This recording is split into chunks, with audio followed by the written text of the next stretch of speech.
Welcome back to another exciting week of the Google Digital Marketing Certification in partnership with Coursera.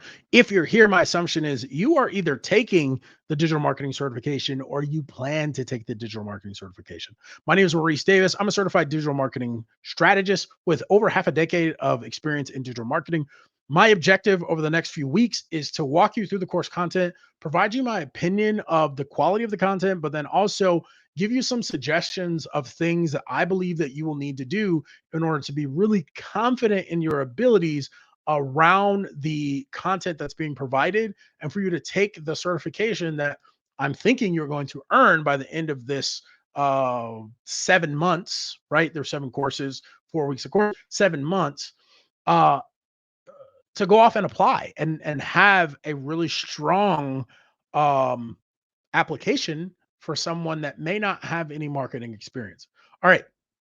So if you missed weeks 1 through 6, check the playlist. I've included all of them there. You can kind of walk through and see what my suggestions are.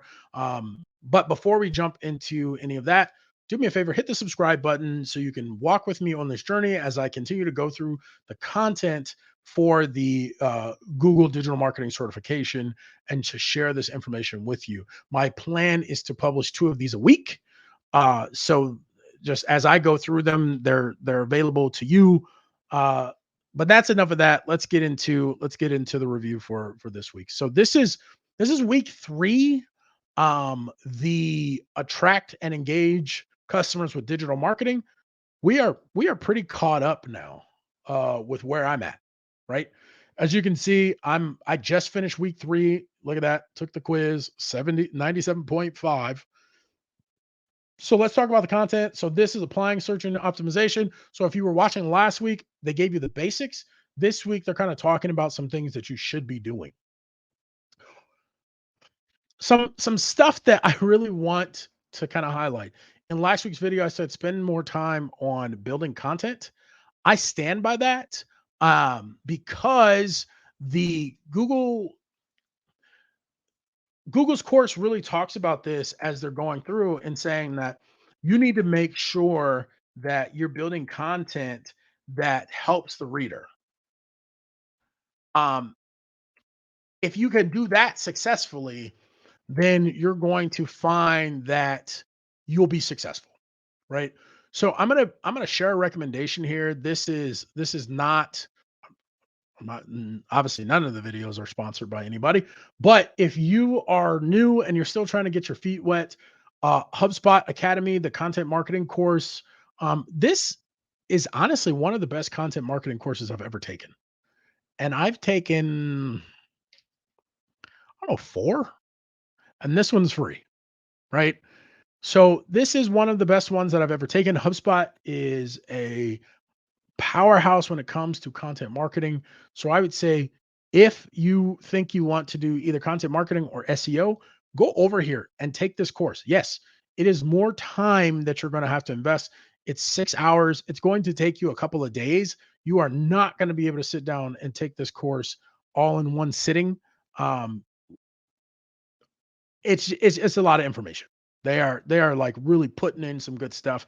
And if you're taking to heart what HubSpot's talking about, you really need to be stepping back and actually applying and doing the things in order for it to cement. So I would say give yourself 2 to 3 days for that course, so that you can really get through the content. All right, that's kind of a tangent. Oop. But that is something that I do believe is important for SEOs to understand how to create amazing content, and then we can apply some of this stuff that they're talking about in here in order to make that content SEO optimized, right? Okay. So they talk about image optimization, which I thought was really cool. There's some stuff here. There's debates about whether um, adding location to the images has any impact.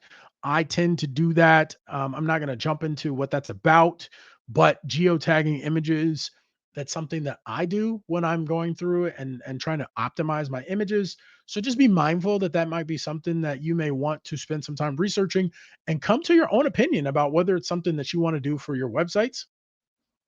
I love the fact that they talked about making your website mobile friendly. I really wish they had done more around mobile first.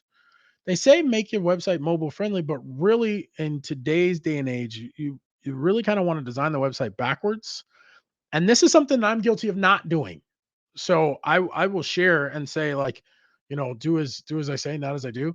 Um, Now best practice would be if you're going to have somebody design a website for you, have them design the mobile first and then build the desktop, right? Not the desktop and then force it to be mobile friendly.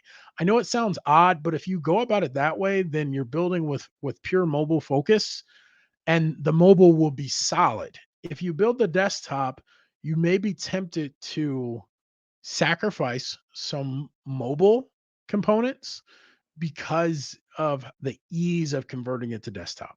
If what I'm saying, I hope what I'm saying makes sense. If it does, do me a favor, drop in the comments and say makes sense. Let's see here. They get into crafting titles and meta descriptions. The exercise is pretty cool. It's eye-opening, right? I don't necessarily write titles this way. It's something I was like, okay, I could do that, right? The structure that they had, I thought was really nice. I felt like the title was a little long, and in most cases, like especially if you're using SEO tools, they ask that you not make them that long. So it's interesting to me to see Google's recommendation for the title to be as long as it was. So that's something that I'm going to have to visit when I'm thinking about writing my headlines and titles for pages along with meta descriptions, because if Google is suggesting that they're as long as they are, that might be something that I may want to consider in the future when I'm doing this stuff. Maybe I'm trying to use too few characters and I'm losing out when I could easily use some additional characters, right? So I did really like this section. It was solid. Let's see. Analyze search performance. Okay, so here is where you're really gonna have to slow it down. Um, if you don't have a website, you might want to just like buy a domain name and throw one up. And the reason why I say that is because you really need to get into Google Search Console. And you can't really do that without having a website. So I'd say go on Google Domains, buy a $12 domain name. There's tons of like free hosting sites that you can throw the domain up. I don't even know now that I'm saying that you might not even need the website to be operational for you to claim ownership of the property. So I would try to claim it before you put the website up, but there are free hosting sites where you could add the matter of fact, Google Sites, you could publish the domain name, make it go live, and then that should allow you to create the property in or claim the property in Google Search Console so that you can play around in Google search, right? Same thing with Bing Webmaster Tools. You want to be able to jump in there and play around, but you the website, you need to have a website to do that. So I would suggest creating one. That's not part of this course. I would not create something fancy.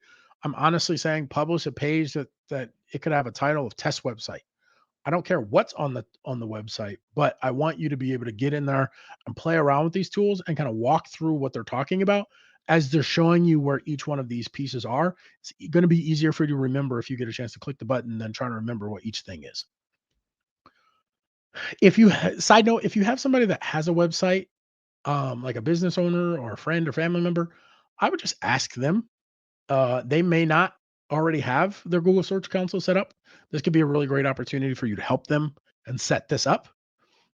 If they do, then ask them if you can log in. Just tell them what you're doing because that could be another way that you can get access. Hopefully, there's some data there so that you can kind of see some of this stuff. All right, so that would be the end of week 3, applying SEO. Now, just kind of again, takeaways with this would be spend the time on content marketing. I'm not saying do that right here. Uh, I guess let me be more clear there. Finish this course. There's enough stuff here. Finish this course. Take a real good assessment of where you are, but then start filling in the holes with the stuff that you didn't get. So as I'm providing some of these recommendations, if I'm telling you to slow down, unless I'm saying specifically slow down here, I don't want you to veer off and take another course, but I'm adding this as an asterisk, the HubSpot Academy course, as to be something if you believe that you want to get really good at content marketing or you want to be a really great SEO, I would add that on my list of things to do before I apply for my first digital marketing job. Okay. So hope that's helpful. Do me a favor in the comments. If you found this video helpful, just drop in the comments below. Hit the like button. That lets me know that this was valuable to you so that I can continue to make these videos.